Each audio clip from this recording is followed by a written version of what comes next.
સાચું પૂછો તો કૃષ્ણ એમની કોઈ પ્રસ્તાવના જ નથી.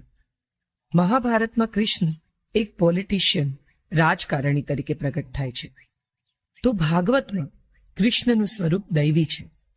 ગીતામાં એ ગુરુ છે, જ્ઞાનના ભંડાર છે, સ્વયં ચેતના બનીને પ્રગટ થાય છે. તો ક્યારેક સાવ સરળ માનવીય લાગણીઓ સાથે આપણે એમને કેમ ના જોઈ શકીએ?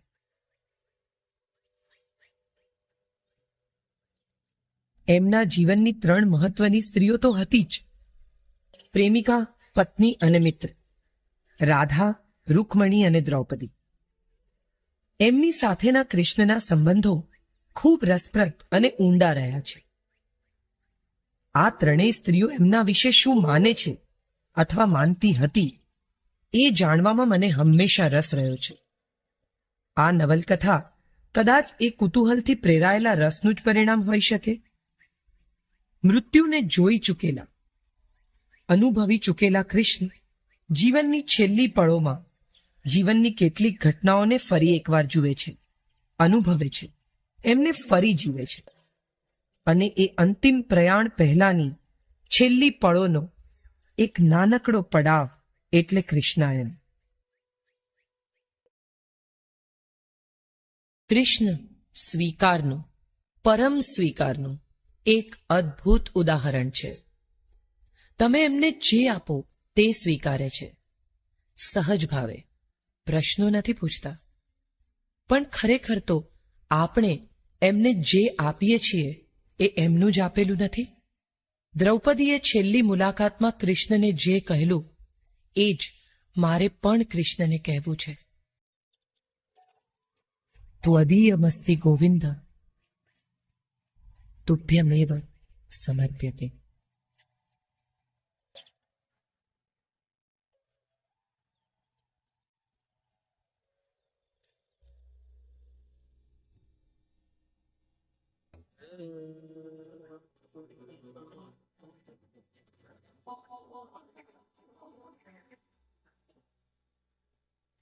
પીપળાની નીચે સૂતેલા કૃષ્ણની આંખો બંધ હતી, છતાં ભાત ભાતના દ્રશ્યો એમની આંખો સામે આવીને નીકળી જતા હતા. દ્વારિકાનો એ મહાલય, કુરુક્ષેત્રનું યુદ્ધ, દ્રૌપદી સ્વયંવર, રૂકમણીનું હરણ અને પ્રભાસ ક્ષેત્ર તરફ નીકળ્યા ત્યારે જોયેલી સત્યભામાની આંખો, ક્યારેક આગળ તો ક્યારેક પાછળ, સમયને વળોટીને વ્યક્તિઓ, દ્રશ્યો એમના સ્મૃતિપટ ઉપર આવતા હતા અને વિલીન થઈ જતા હતા. જાણે શેષનાગે પોતાની ફેણ ફેલાવી હોય એમ પીપળાનું વૃક્ષ એમના માથા ઉપર છાંયો કરી રહ્યું હતું. સામે હિરણ્ય, કપિલા અને સરસ્વતી નદીઓ 3 દિશાઓમાંથી કલકલ કરતી વહી આવતી હતી. આ ત્રિવેણી સંગમની એ પવિત્ર ભૂમિ હતી જે સોમનાથ મંદિરની નિકટ હતી. પ્રભાસ ક્ષેત્ર તરીકે ઓળખાતા એ સ્થળમાં કલા અને સાહિત્યનું ખૂબ સન્માન થતું હતું. હજી તો થોડા સમય પહેલા જ સોમનાથના મંદિરને શ્રીકૃષ્ણએ જીર્ણોદ્ધાર કરીને સોના ચાંદીથી મઢાવ્યું હતું. યાદવોએ હજી થોડી જ વાર પહેલા સોમનાથના એ મંદિરમાં પૂજન અર્ચન કર્યા હતા. અને આ ક્ષણે શ્રીકૃષ્ણ આંખો મીચીને જાણે વીતી ગયેલી એક એક પળને વાગોળતા પીપળા નીચે બેઠા હતા. સામે જરા હાથ જોડીને બેઠો હતો. પારાવાર પીડા એમના આખા શરીરમાંથી લખલખાની જેમ પસાર થતી હતી. હજારો વીછી એક સામટા ડંખતા હોય એવી કાળી બળતરા એમના શરીરને વીંટળાઈ વળી હતી. પગમાં વાગેલા તીરના ઘામાંથી ટપકતા રક્તને કારણે જાણે પગ પાસે રક્તનું નાનકડું વર્તુળ રચાઈ ગયું હતું. પ્રભાસ ક્ષેત્રના જંગલમાંથી ત્રિવેણી સંગમ સુધી આવતા આવતા તો કૃષ્ણને જાણે સદીઓ લાગી.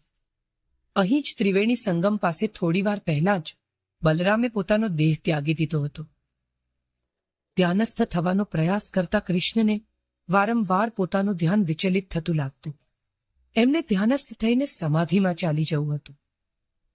જગત નિયંતા પરમ બ્રહ્મની સાથે પોતાના આત્માને જોડીને પ્રયાણ સરળ સાધ્ય બનાવવું હતું. પરંતુ એક એક વિચાર આવતો અને એમને નખશીખ વિચલિત કરીને ચાલી જતો. હજી તો એ વિચાર પૂરેપૂરો મનમાંથી બહાર પણ ના નીકળ્યો હોય ત્યાં બીજો વિચાર ધસી આવતો અને કૃષ્ણ છિન્ન ભિન્ન થઈ જતા. માતા ગાંધારીનો શાપ, દુર્વાસાનો શાપ વિફળ નહોતા જ થવાના. યાદવોનો સર્વનાશ નિશ્ચિત હતો. સર્વ કંઈ જાણવા છતાં કૃષ્ણ અસહાય બનીને આખી એ પરિસ્થિતિ માત્ર સાક્ષી ભાવે જોતા રહ્યા હતા, છેક આ પળ સુધી. એમના મનોમસ્તિષ્કમાં હજી એ યાદવોની મરણચીસો પડઘાતી હતી. એકબીજાને એઠા વાસણો મારીને, બચકા ભરીને, એકબીજાને પશુઓની જેમ મૃત્યુના મુખમાં ધકેલી લેરા યાદવોને પોતાની દ્રષ્ટિ સામે નિહાળવાનું દુર્ભાગ્ય મને શા માટે મળ્યું હતું? કૃષ્ણ વિચારી રહ્યા હતા. શા માટે આવતા હતા આ વિચારો? શા માટે મન શાંત નહોતું થઈ શકતું? શું અંતિમ પ્રયાણની ઘડીઓ આવી જ હોય? કૃષ્ણને એક બીજો વિચાર આવી ગયો. કેટલા શબ્દો, કેટલી ક્ષણો, કેટલી આંખો, અને એ આંખોમાં ડૂબતા ઉભરાતા કેટલા ભાવો કૃષ્ણને એક પળ પણ વિચારહીન નહોતા થવા દેતા. સતત સાધુત્વ, સમાધિ અને સ્વીકારમાં જીવેલો આ આત્મા કેમ આટલો વિચલિત હતો આજે? શું પીડી રહ્યું હતું એને? જેને સ્વયં ઈશ્વર પૂર્ણ પુરુષોત્તમ તરીકે ઓળખાવ્યો હતો એના સમયે એ પોતે જ આજે પોતાના પૂર્ણત્વને પામવા સંઘર્ષ કરી રહ્યો હતો. થોડે દૂર હિરણ્ય, કપિલા અને સરસ્વતીના સંગમ પાસે સૂરજ ઉગવાની તૈયારી હતી. આકાશમાં રક્તવર્ણ છવાઈ ગયો હતો.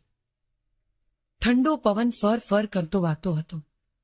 પીપળાના પાન વહેતા પવન સાથે જાણે દસેય દિશાઓમાં કૃષ્ણની પીડાનો સંદેશ મોકલાવી રહ્યા હતા.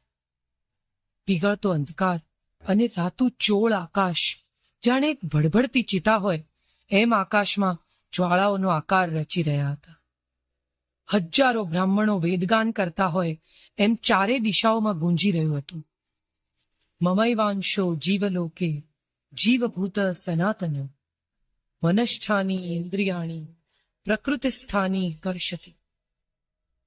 મારો જ સનાતન અંશ આ મૃત્યુલોકમાં જીવ બનીને પ્રકૃતિમાં રહેલી 5 ઇન્દ્રિયો અને છઠ્ઠું મન પોતાનામાં ખેંચી લે છે.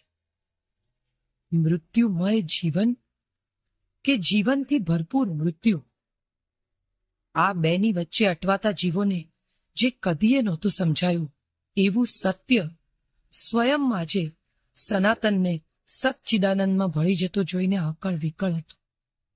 જે સનાતન આત્માએ પોતાનું અવિનાશીપણું અને પોતાનું અનાદિ અનંત અસ્તિત્વ મહાસંહારની વચ્ચે વિશ્વને સમજાવ્યું હતું, આજે એ સનાતન પોતાનો જ અંશ જે મૃત્યુલોકમાં જીવ બનીને આવ્યો હતો એને પોતાની તરફ બોલાવી રહ્યા હતા.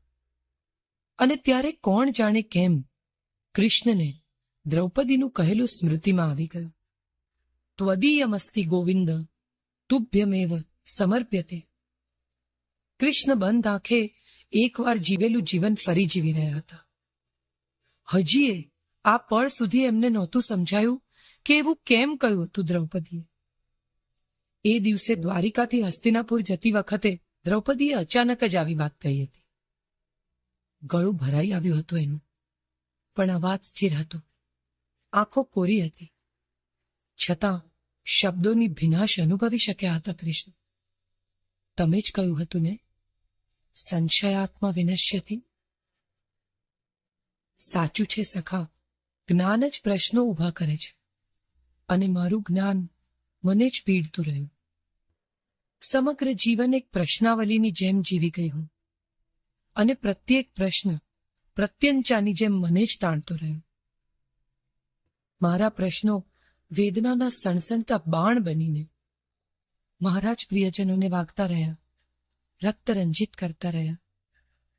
મારો સંશય, મારા પ્રશ્નો મારા જ આત્માને વિનાશ તરફ લઈ ગઈ ને મારા જ પ્રિયજનોને પીડા આપતા રહ્યા. પણ સખા, હવે મને મુક્ત કરો સંશયમાંથી, પીડામાંથી અને પ્રશ્નોમાંથી. દ્રૌપદી પોતાની પાસે મુક્તિ માંગવા આવી ત્યારે પોતે ક્યાં મુક્ત હતા? હજી તો કેટલાય પ્રશ્નોના ઉત્તરો આપવાના હતા એમણે. એક પછી એક સૌ પોતાના અધિકાર માંગવાના હતા. સૌ એમને બાંધવાના હતા.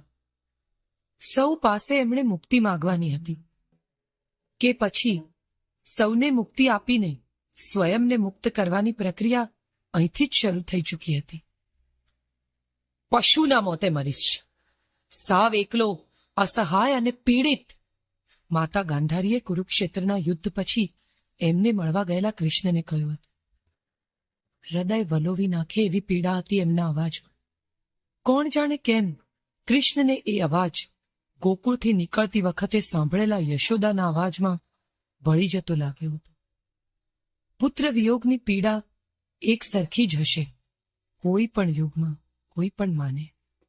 ગાંધારીએ કહ્યું હતું, 99 પુત્રોને ખોયા છે મેં.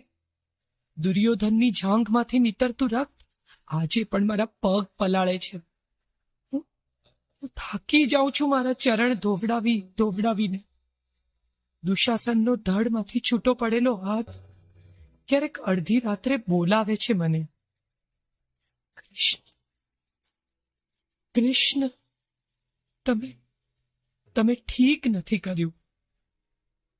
કુંતીએ પણ બધું જ જાણ્યા છતાં કૃષ્ણને જ કારણભૂત ગણ્યા હતા.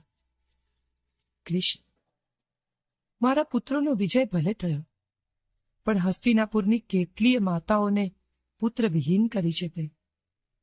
કેટલા કુટુંબો નિર્વંશ થઈ ગયા છે. આવા સમયે મને વિજયોત્સવ ઉજવવો યોગ્ય નથી લાગતો. બેન ગાંધારીની પીડા તને ક્યારેય નહીં સમજાય કૃષ્ણ, કારણ કે તું માં નથી, કુંતીએ કહ્યું હતું. ગાંધારીની પીડા નહોતા સમજતા કૃષ્ણ એવું નહોતું, પણ આ તો નિર્મિત હતું. જેને માટે અહીં આવવાનું કષ્ટ કર્યું હતું કૃષ્ણએ, એ કાર્ય કર્યા વિના એ પાછા કેમ ફરી શકે? એ જાણતા જ હતા કે આવા ભયાનક નરસંહારના સાક્ષી બનવાનું છે એમણે. પોતાનાઓના લોહી નીકળતા મૃતદેહો અને એમના અંતિમ શ્વાસ ગણવા જીવવાનું છે પોતે. અને તેમ છતાં ખૂબ સ્થિતપ્રજ્ઞ રહીને પરિસ્થિતિની સામે આંખોમાં આંખો નાખીને જોયું હતું એમણે, હિંમતભેર. અભ્યુત્થાનમ અધર્મસ્ય તદાત્માનમ સૃજામ્યહમ. આ વચન કેમ વિફળ જઈ શકે? અને આજે પોતાના જ ભાઈઓની, મિત્રોની, ભત્રીજાઓ, પૌત્રો અને પ્રપૌત્રોની એકબીજાના હાથે થયેલી દુર્દશા જોઈને કૃષ્ણ વ્યથિત હતા. પરંતુ મનુષ્ય અવતારે જન્મેલા ઈશ્વરે પણ દેહ ધર્મ પાળવો પડતો હોય છે. દેહની સાથે જોડાયેલી તમામ લાગણીઓ, પ્રેમ, મોહ, માયા અને સંબંધોના બંધનો દેહને બાંધે છે. અને એટલે દેહમાં પુરાયેલું મન પણ બંધાય છે. મન મનુષ્યથી પર નથી, કે મનુષ્ય મનથી પર થઈ શકતો નથી. અને એટલે સૌએ જ, મનુષ્ય અવતારે જન્મેલા સૌએ મનની પીડાઓ ભોગવવી પડતી હોય છે.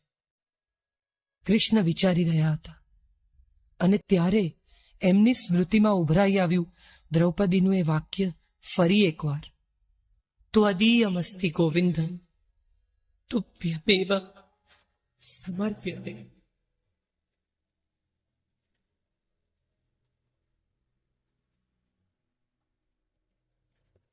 દ્રૌપદી અને પાંચેય ભાઈઓ જ્યારે દ્વારિકા આવ્યા ત્યારે કોઈ નહોતું જાણતું કે હવે પછી દ્વારિકા આવવાનું થશે, પણ કૃષ્ણ વગરની દ્વારિકા.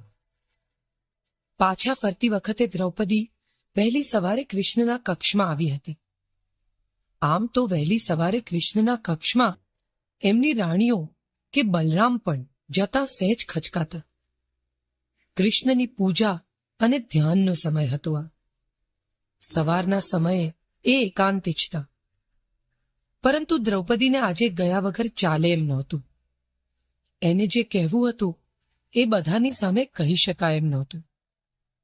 કૃષ્ણ એકવાર પોતાની પૂજા અને ધ્યાન પરવારીને જો રાજ્યસભામાં ચાલી જાય તો એમની સાથે એકાંત મળવું અસંભવ હતું.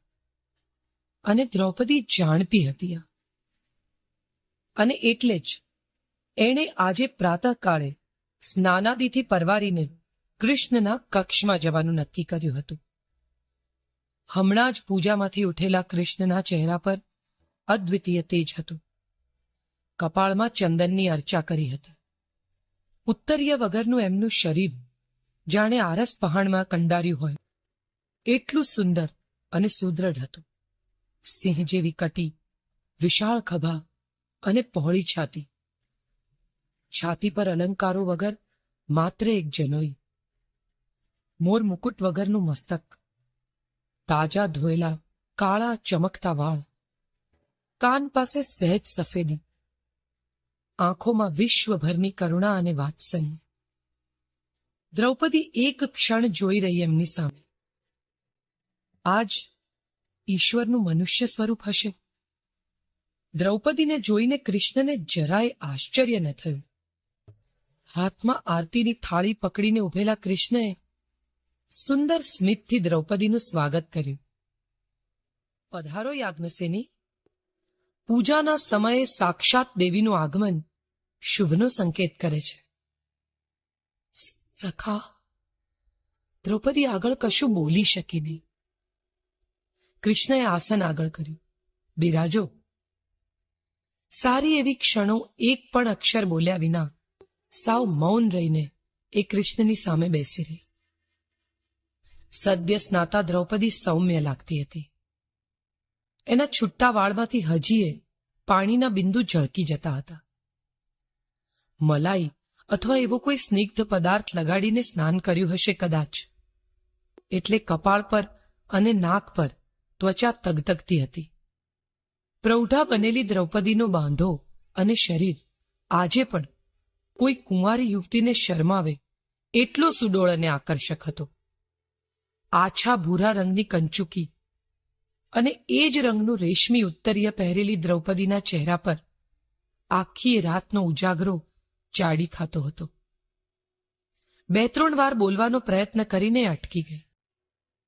વાત ક્યાંથી શરૂ કરવી એ ન સમજાતું હોય એમ કૃષ્ણના ચહેરા સામે, પોતાની હથેળી સામે, ગવાક્ષમાંથી દેખાતા ખુલ્લા આકાશ સામે અને ઓરડાની છત સામે ખાલી દ્રષ્ટિ ફેરવતી રહી. પોતાના ઉત્તરીયને આંગળી સાથે લપેટીને એ છોડતી હતી અને ફરી લપેટતા જાણે વાત લપેટી લેતી હતી. એ કશુંક ગોઠવતી હતી મનોમન. શબ્દો કે સંવેદના. કંઈ કહેવું છે સખી? કૃષ્ણએ પૂછ્યું હતું. કોઈ મૂંઝવણ છે?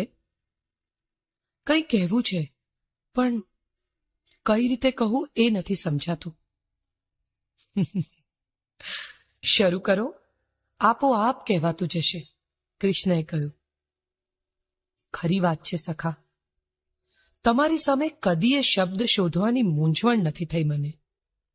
મારા મનની વાત વગર કહે, વગર શબ્દે જ તમારા સુધી પહોંચતી રહી છે. પણ આજે કહો, નિસંકોચ કહો. તમારી સામે વળી સંકોચ કેવો સખા? પરંતુ તમને આ વાત કહ્યા પછી મારી પાસે મારું શું રહેશે એ વિચારે અચકાઈ જાઉં છું. હું આખે આખો તમારી પાસે, તમારી સાથે જ છું. પછી મને કોઈ વાત કહેવાથી તમારી પાસેથી કંઈ ચાલ્યા જવાનો પ્રશ્ન ક્યાં ઉદ્ભવે છે? બસ આ જ વાત કહેવી છે સખા, દ્રૌપદીએ કહ્યું, કૃષ્ણની આંખોમાં આંખો પરોવીને. આટલા વર્ષોમાં પહેલીવાર કૃષ્ણને દ્રૌપદીની આંખોમાંથી કશુંક અજાણ્યું, અપાર્થિવ, ધોધમાર, મુશળધાર વરસતું લાગ્યું. દ્રૌપદીની આવી આંખો કૃષ્ણએ પહેલા ક્યારેય નહોતી જોઈ. દ્રૌપદીને ડૂમો ભરાઈ ગયો. એની આંખોમાં પાણી ધસી આવ્યું, ગળું રૂંધાઈ ગયું અને એ અચાનક જ પૂંઠ ફેરવીને ત્યાંથી ચાલી નીકળી. દ્રૌપદી તો ચાલી ગઈ, પણ એની કહેલી વાત કૃષ્ણના કક્ષમાં ગૂંજતી રહી. ત્વદીયમસ્તિ ગોવિંદ તુભ્યમેવ સમર્પ્યતે, ત્વદીયમસ્તિ ગોવિંદ તુભ્યમેવ સમર્પ્યતે, ત્વદીયમસ્તિ ગોવિંદ તુભ્યમેવ સમર્પ્યતે, ત્વદીયમસ્તિ ગોવિંદ તુભ્યમેવ સમર્પ્યતે. હવે આ જ્ઞાનના ભાર સાથે નહીં જઈ શકાય મારાથી. ક્યાં જઈ રહી છું એ નથી જાણતી. સાચું પૂછો તો જઈ રહી છું કે નહીં એ પણ નથી જાણતી. અને છતાં તમારું આપેલું બધું જ તમને સમર્પીને ઋણમુક્ત થવા માંગુ છું. કઈ મુક્તિની વાત હતી એ? કૃષ્ણ અને દ્રૌપદી બંને સમજતા હતા બંધનનો અર્થ અને મુક્તિની ઝંખના. નિર્વાણની દિશામાંથી આવતો અવાજ કદાચ બંનેને સંભળાવા લાગ્યો હતો. હવે સમય આવી લાગ્યો હતો. કઈ પળે, ક્યારે અને કોણ એ કદાચ નિશ્ચિત ન હોય તો પણ નિર્મિત હતું. એક ક્ષણ પ્રતિ પળે નિકટ આવી રહી હતી અને એ પળ માટે બંને જણા મનોમન એકબીજાને તૈયાર કરી રહ્યા હતા. મારા મનમાં કેટલાય સમયથી ચાલી રહેલો સંવાદ દ્રૌપદી સુધી પહોંચી ગયો હતો. કૃષ્ણના મનમાં એક ન સમજી શકાય એવી લાગણી ઉદ્ભવી હતી. પોતે સામાન્યતઃ બધાને સમજી લેતા. વ્યક્તિને, વ્યક્તિના મનમાં ચાલતી વાતને પામી લેવી, જાણી લેવી એ એમની કુશળતા હતી. એટલું બધું તાદાત્મ્ય હતું એનું મારી સાથે કે મારામાં સાવ ઊંડે ગોપિત રાખેલી વાત એના સુધી પહોંચી ગઈ હતી કે પછી એણે નિશ્ચય કર્યો હતો મને મુક્ત કરીને પોતે મુક્ત થવાનું. જ્યાં સુધી એ મને મુક્ત ન કરે ત્યાં સુધી મારામાં બંધાયેલું એનું મન મુક્ત નહોતું થવાનું. એ વાત શું જાણતી હતી દ્રૌપદી? આમે સ્ત્રીઓને પોતાના મનની સમજ થોડી વધુ જ હોય છે. કૃષ્ણના ચહેરા પર સ્મિત આવી ગયો. પૂર્વમાં સૂરજ ધીરે ધીરે આકાશમાં દેખાઈ રહ્યો હતો. ઠંડી હવા ફર ફર કરતી ચાલતી હતી અને કૃષ્ણને જાણે દ્રૌપદી સાથેનો સંવાદ એમ જ લહેરાઈ લહેરાઈને યાદ આવી રહ્યો હતો. પુરુષો મન અને મસ્તિષ્ક વચ્ચે અંતર નથી સમજી શકતા. આવું પણ દ્રૌપદીએ જ કહ્યું હતું ત્યારે. મન નામની કોઈ વસ્તુ ખરેખર ક્યાં છે જ સખા? શરીરના કયા ભાગમાં, કેવા રંગની, કેવા આકારની છે એ વસ્તુ કહી શકો છો? અને છતાં આપણા આટલા મોટા શરીર પર, આપણા ભૂતકાળ પર, આપણા વર્તમાન પર અને આપણા ભવિષ્ય પર સુદ્ધા એ મન રાજ્ય કરે છે. અમને સ્ત્રીઓને મન સાથે મિત્રતા હોય છે. કેટલી બધી વાતો અમે મનમાં સંતાડી રાખીએ અને મનની વાતો તમારા કરતા વધુ સરળતાથી સમજી પણ શકીએ. અને છતાં અમને અમારું મન નચાવે એમ નાચીએ. અમારું મન અમારા શરીરને નકામું કરી નાખે અથવા અમારું મન જ શરીર પાસે ધાર્યું કરાવે. તમે પુરુષો મસ્તિષ્કથી વર્તો છો. દરેક પરિસ્થિતિને ત્રાજવામાં લઈને માપો, તોળો છો અને પછી મસ્તિષ્ક કહે એ પ્રમાણે વર્તો છો. પુરુષનું મસ્તિષ્ક અને સ્ત્રીનું મન ક્યારેય એક દિશામાં વિચારી નથી શકતા ને પ્રશ્નો ત્યાંથી જ સર્જાય છે સખા. પરંતુ તમારા મનમાં તો જાત જાતના ને ભાત ભાતના વિચારો હોય છે. એને છૂટા પાડીને સાવ ભિન્ન ભિન્ન રીતે કેમ સંભાળી શકો છો એને? કૃષ્ણએ સાવ નાના બાળકની જેમ પૂછ્યું હતું. સખા, એક માને 5 પુત્રો હોય ને 5 ભિન્ન હોય. માં નથી સંભાળતી સૌને? દ્રૌપદીએ કહ્યું હતું. સૌના વર્તન જુદા, વાણી જુદી, સ્વાદ જુદા. સ્નેહની અપેક્ષા જુદી ને સ્નેહની અભિવ્યક્તિએ જુદી. ને છતાંય માં સૌને સમજે, સૌને સંભાળે. બસ એમ જ હું મારા મનના વિચારોને સંભાળી શકું છું. જો કે બધી સ્ત્રીઓ માટે આ શક્ય નથી પણ હોતું. સૂતરના તાંતણા લપેટતા જેમ દોરા એકમેકમાં ગૂંચવાય એમ વિચારો ગૂંચવાઈ પણ જાય ક્યારેક. હા સખી, તમને મેં સતત સંયત અને સ્પષ્ટતાથી વર્તતા જોયા છે. સમતોલ નહીં કહું, કારણ કે સંતુલન ખોતા જોયા છે મેં તમને. પણ તમારી સ્પષ્ટતા સતત તમારા વાણી, વર્તન અને વિચારને એક સૂત્રમાં બાંધતી રહી છે. આવું કઈ રીતે કરી શકો છો સખી? કૃષ્ણએ સાવ ભોળા ભાવે મુક્ત સવાલ પૂછ્યો હતો. કઈ રીતે નથી જાણતી, પણ હા, જો તમે કહો છો એવું તમે જોતા હો તો હું એ જ દિશામાં હોઉં છું એમ ચોક્કસ કહીશ. સખી, ક્યારેક હું આશ્ચર્યચકિત થઈ જાઉં છું.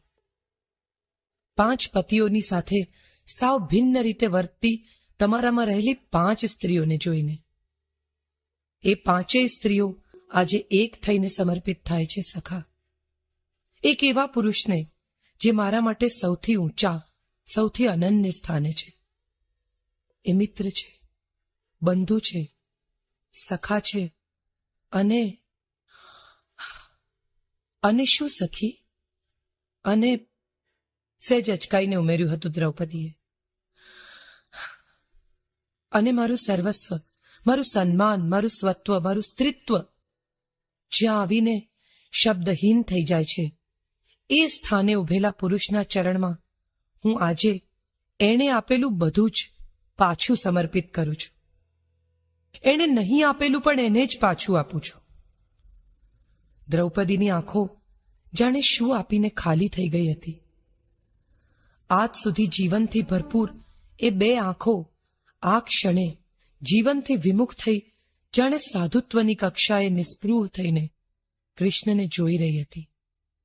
સતત અગ્નિની કેસરી જ્વાળાઓમાં લપેટાયેલી એ 2 આંખો આજે ભગવા રંગની થઈને શાંત, સંયત દ્રષ્ટિએ કૃષ્ણ સામે જોઈ રહી હતી. વિદાયની કઈ પળ હતી આ? કોણ જઈ રહ્યું હતું, કોનાથી દૂર? શું દ્રૌપદીને પોતાનું જીવન કાર્ય સમાપ્ત થતું લાગ્યું હતું અને એટલે આવી હતી કૃષ્ણ પાસે મુક્તિ માંગવા, માંગીને આપવા? અને એટલે જ કહ્યું હતું એણે, ત્વદીયમસ્તિ ગોવિંદ તુભ્યમેવ સમર્પ્યતે.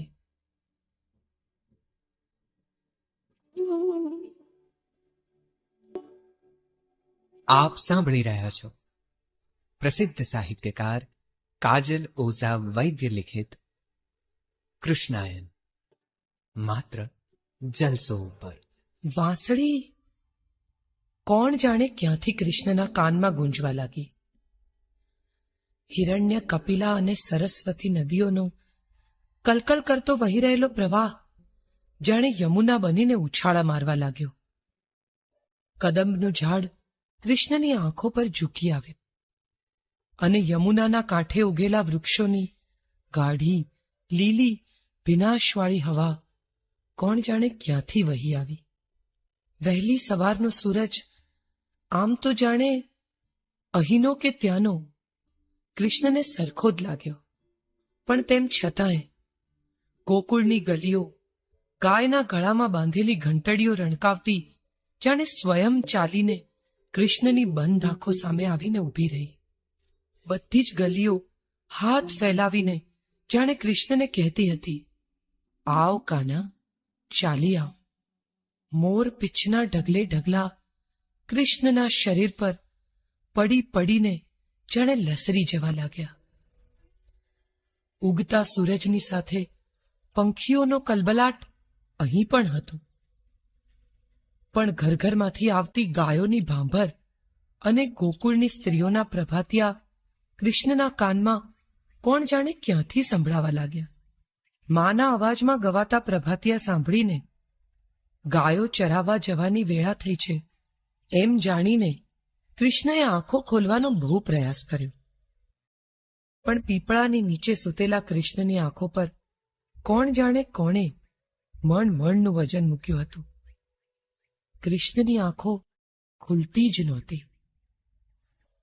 હિરણ્યના વેગવંતા પ્રવાહ પર જાણે દ્રૌપદીનો ચહેરો કૃષ્ણની સામે કલકલ કરતો વહી રહ્યો હતો અને કહેતો હતો, સખા, તમારું આપેલું સુખ, તમારું આપેલું દુઃખ, તમારું આપેલું માન, તમારું આપેલું અપમાન, તમારું આપેલું જીવન અને તમારું આપેલું મૃત્યુ બધું જ સ્વીકારીને હું તમને સમર્પિત કરું છું.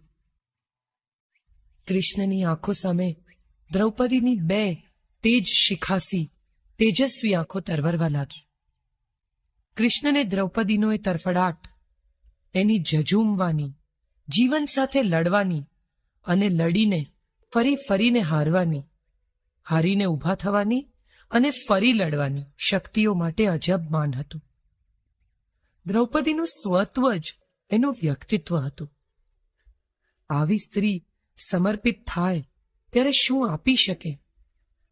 એની જાણ હતી કૃષ્ણને.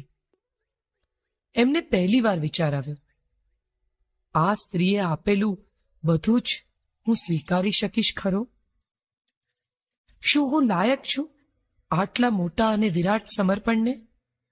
એક વ્યક્તિ જ્યારે પોતાનું સ્વત્વ, પોતાનું વ્યક્તિત્વ તમને સમર્પે, ત્યારે એને સામે આપવા માટે છે શું મારી પાસે?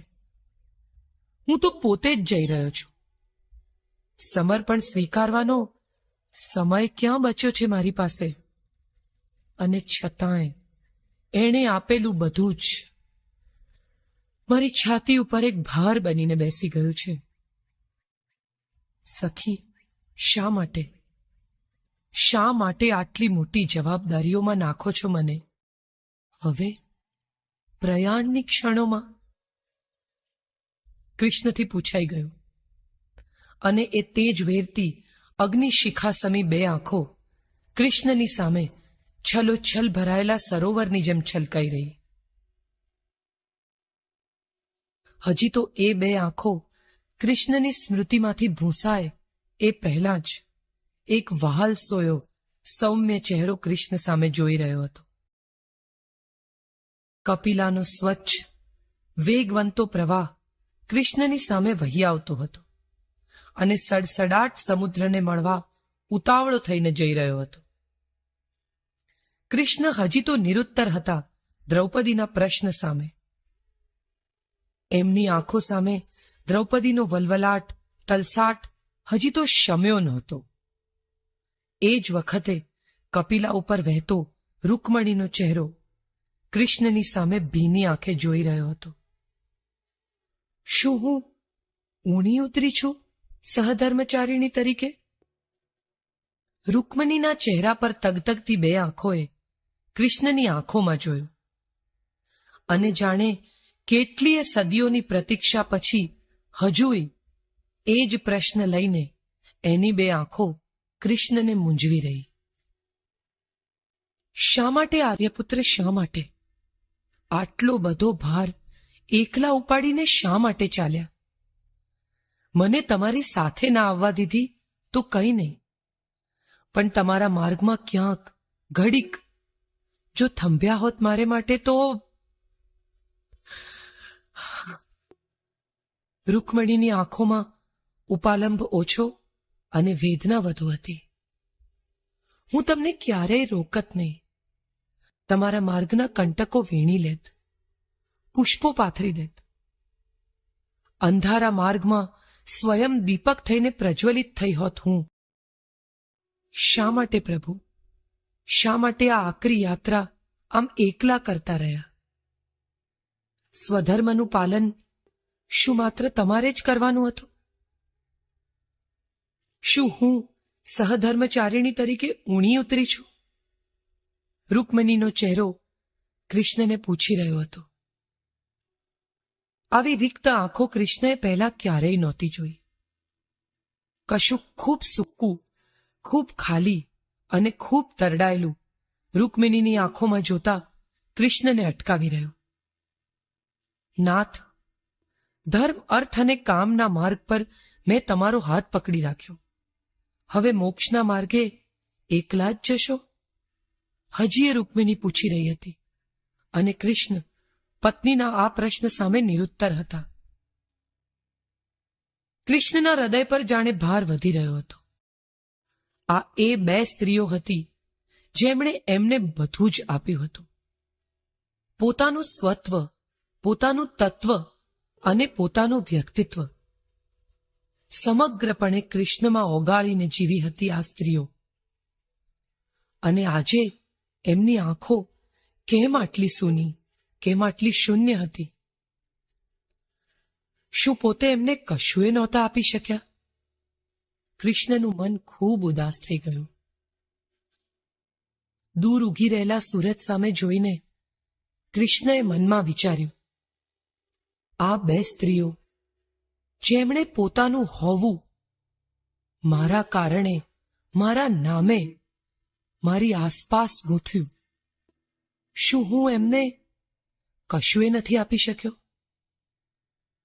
તું જ્યારે જ્યારે ઉદાસ થાય, એકલો પડે ને મૂંઝાય, ત્યારે મારું સ્મરણ કરજે, આંખો મીચી દેજે અને એક ઊંડો શ્વાસ લેજે.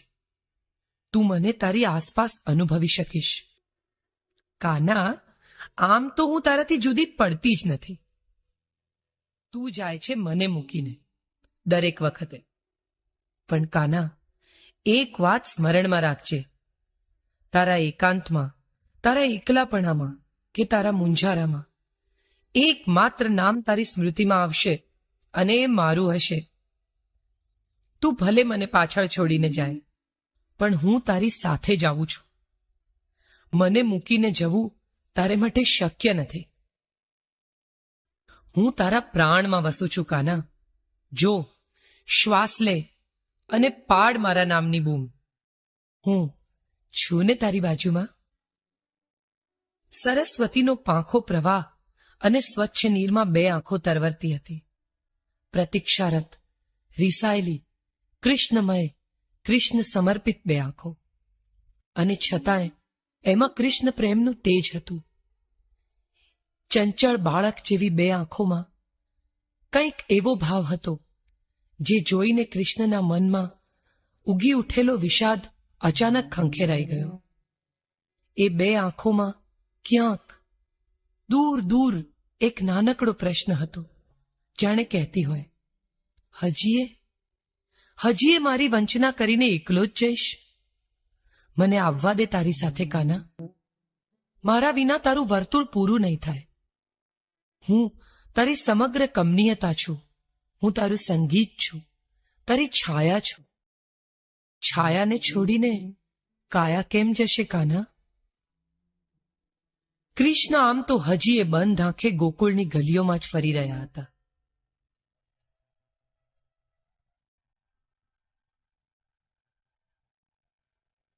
ગોપ સ્ત્રીઓ મટુકીઓ ભરી ભરીને મથુરામાં મહી વેચવા જતી હતી. જતી આવતી સ્ત્રીઓ મા યશોદાને પ્રણામ કરતી હતી. માખણ વલોવતી માની ચૂડીનો રણકાર કૃષ્ણના કાનમાં મિસરી ઘોળતો હતો. ભો ફાટતા જ ઉઠી જતી મા ગાયોને ઘાસ નીરીને હજી જાણે હમણાં જ માખણ વલોવવા બેઠી હતી. વલોણાનો એક ધારો મધુર સુર આખા ઘરમાં ગુંજી રહ્યો હતો. આંગણામાં બાંધેલી ગાયો એમના વાછરડાને જીભથી, ગળાથી, દ્રષ્ટિથી વહાલ કરતી હતી. એમના વાછરડા માતાઓને ધાવતા હજી થાક્યા નહોતા. એમના મોઢામાંથી ટપકતું ફીણ, તાજા દૂધની સુવાસ અને વલોવાતા માખણની સાથે વલોણામાં બાંધેલી ઘૂઘરીઓ એક અજબ સંગીત, અજબ વાતાવરણ રેલાવતી હતી.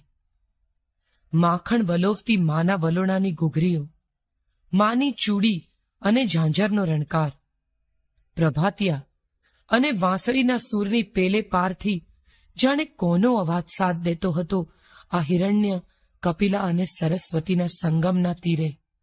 કાના, એ કાના, કાના! ત્રણેય નદીઓ એકમેકમાં ભળીને જાણે સ્મૃતિની શેળભેળ કરતી હતી. સખી, પત્ની અને પ્રિયતમા જાણે એકમેકમાં ભળીને એક અખંડ સ્ત્રીત્વ, એક અખંડ નારીત્વ ઊભું કરતી હતી. કૃષ્ણની અંદર જીવતી, કૃષ્ણમય થઈ ગયેલી આ સ્ત્રીઓ કૃષ્ણના પૂર્ણત્વને સાચા અર્થમાં પૂર્ણ કરતી હતી. ત્રણેય નદીઓ દૂર દૂરથી આવીને આખરે સમુદ્રમાં સમાઈ જતી હતી. મહાસમુદ્રની વિશાળતા, એની મર્યાદા અને છતાં એની ખારાશ નદીઓને અંતે ખારી કરી નાખતી હતી. પોતાની પાસે વિશાળતાની અપેક્ષાએ આવેલી આ ત્રણેય સ્ત્રીઓને શું કૃષ્ણએ પોતે પણ પોતાની મર્યાદાઓને કારણે ખારાશ આપી હતી? એમને વિચાર આવી ગયો. મનુષ્ય અવતારમાં કેટલાક સંબંધો જન્મ સાથે જ મળે છે, પોતાના માતા પિતા કે ભાઈ ભાંડું નક્કી કરવાનો અધિકાર નથી મળતો માણસને. માં, બહેન કે પરિવારના અન્ય સંબંધો માણસ જાતે નિશ્ચિત નથી કરી શકતો. પરંતુ એના જીવનમાં 3 સ્ત્રી સંબંધો એવા હોય છે કે જેની પસંદગી મનુષ્ય કરી શકે.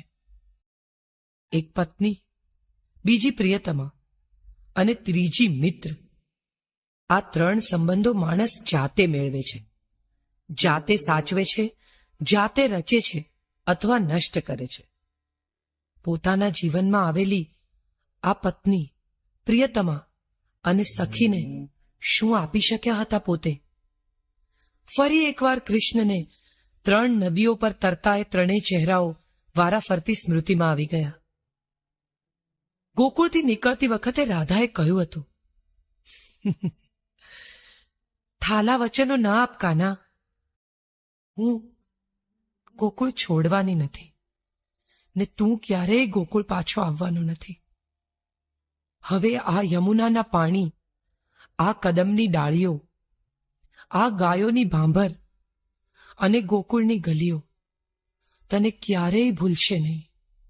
અને હું તને કદીએ સ્મૃતિમાં નહીં લાવું. અને પોતે એને કહ્યું હતું, રાધિકે, સ્મૃતિમાં એને લવાય જે ભૂલાઈ ગયું હોય. તું મને ભૂલી જાય એવું થશે નહીં. અને હું તને ભૂલી જાઉં તો શ્વાસ કયા બળે લઈશ? દ્રૌપદીએ એકવાર આમ જ સાવ અચાનક જ પૂછી નાખ્યું હતું, સખા, મેં તમને ક્યારેક એવું પૂછ્યું હોત કે તમે મને ચાહો છો કે નહીં, અથવા તમારા જીવનમાં મારું શું સ્થાન છે, અથવા તમે મને ઝંખી છે કદીએ એક ક્ષણ માટે, તો તમે શું ઉત્તર આપો? ઉત્તર આપતા નહીં સખા.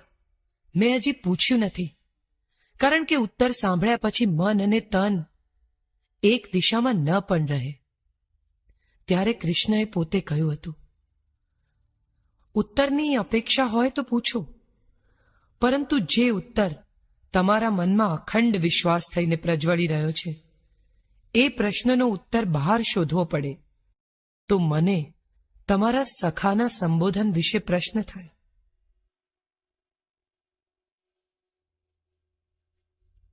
ઉત્તર તમારા મનમાં જ છે સખી. ઈચ્છો ત્યારે પૂછજો, મને કે મનને. જ્યાં સુધી તમારી વાત છે, અમે ભિન્ન નથી સખી. રૂકમણીએ કેટલીય રાતો પ્રતીક્ષા કરીને થાક્યા પછી કદીક પ્રસન્ન ક્ષણોમાં પતિને કહ્યું હતું, નાથ, હું દ્વારિકાના રાજાને પરણી છું કે મારા પ્રિયતમને, જેને મેં પત્ર લખીને માત્ર શ્રદ્ધાના બળે સહજીવનના કોલ આપ્યા હતા? સતત બીજાઓની જ ચિંતા કરશો. તમારી અર્ધાંગિની વિશે ક્યારેય નહીં વિચારો નાથ. મને શું જોઈએ છે અથવા મારી અપેક્ષાઓ શું છે, એવું તો કદી પૂછ્યું જ નથી તમે. અને ત્યારે કૃષ્ણએ રૂકમિણીને સ્મિત સહ કહ્યું હતું, જ્યારે મારા પોતાના અડધા અંગની ચિંતા કરીશ ને, ત્યારે આપોઆપ બીજા અડધા અંગની ચિંતા થઈ જ જશે. પ્રિયા, તમે દ્વારિકાના સિંહાસન પર બિરાજો છો, અને સિંહાસન પર બેસનારાને માથે મુકાતા મુકુટમાં અપરંપાર કંટકો હોય છે. એ કંટકો પહેરનારાને વાગે, જોનારાને તો એ સુવર્ણના મુકુટથી વિશેષ કશું જ દેખાતું નથી. રૂકમણીની આંખો આજે પણ આશ્ચર્યથી શ્રીકૃષ્ણને જોઈ રહી હતી. એમની આંખોમાં કઈ પીડા હતી, કયો રંજ અને ગ્લાની એમના તેજસ્વી મુખ પર ઓછાયો બનીને ઉતરી આવ્યા હતા. સુવર્ણ મુકુટનો ભાર ઉપાડી શકે એ જ મસ્તકને ઉન્નત રહેવાનો અધિકાર હોય છે દેવી. સિંહાસનના પાયામાં અંગત સુખોનું સમર્પણ દટાયેલું હોય છે. તો અને ત્યારે જ એ પાયા સ્થિર રહી શકે છે. કૃષ્ણને પોતે જ કહેલું ફરી એકવાર યાદ આવી ગયું. પીપળા નીચે સૂતેલા કૃષ્ણએ આંખો મીચી અને ત્રણેયમાં સેળભેળ થઈ જતા એ ત્રણેય ચહેરાને છૂટા પાડીને જોવાનો પ્રયાસ કરવા માંડ્યો.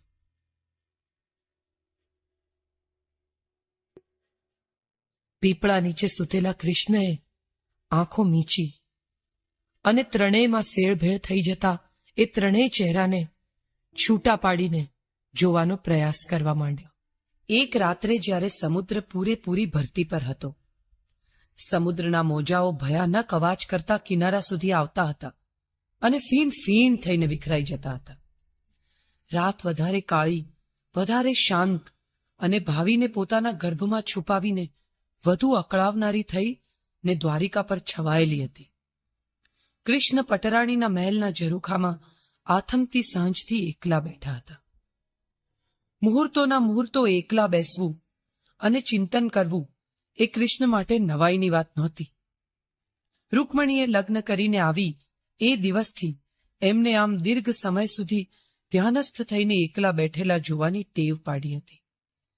રૂકમિણી માટે એકાંત અને એકલતા વચ્ચે બહુ ફેર નહોતો.